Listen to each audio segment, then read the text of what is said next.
আসসালামু আলাইকুম সবাইকে। সবাই কেমন আছেন? আশা করি সবাই অনেক ভালো আছেন। তো এখন হচ্ছে রাত বাজে 12টা 20। তো আমাদের দুজনেরই খিদা লাগছে। ওরে বললাম যে, "তাহলে চলো কিচেনে দুজন মিলে কিছু বানাই।" তো হচ্ছে আমাকে আজকে হেল্প করতে চলে আসছে। তো পেঁয়াজ, কাঁচামরিচ, ধনিয়া পাতা এগুলা কুচি করে দিবে ও আমাকে। তো ও হচ্ছে এই কাজে লেগে পড়েছে। এগুলা কুচি করতেছে ও সুন্দর করে মিহি করে কুচি হওয়ার পরে আমরা এগুলার সাথে ডিম মিক্স করব।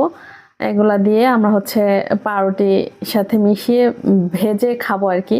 তো সেই অনুযায়ী সে ডিম দিয়ে পেঁয়াজটা রেডি করার জন্য পেঁয়াজটা বাটিতে ঢেলে নিল। এরপরে এর সাথে ২ টা ডিম ভেঙে নিল। তারপর হচ্ছে সামান্য একটু লবণ দিয়ে এটা ভালো করে মিক্স করে নিচ্ছে। তো এর পর্যায়ে ও হচ্ছে চুলা জ্বালাই দিল, তাওয়া বসাই দিল। তারপরে পাউরুটির প্যাকেটটা কেটে পাউরুটি রেডি করে নেওয়া হচ্ছে। তারপরে হচ্ছে আমি তাওয়ায় একটু তেল দিয়ে নিলাম। তাওয়ায় তেল দিয়ে তারপরে ডিমটা ভালো করে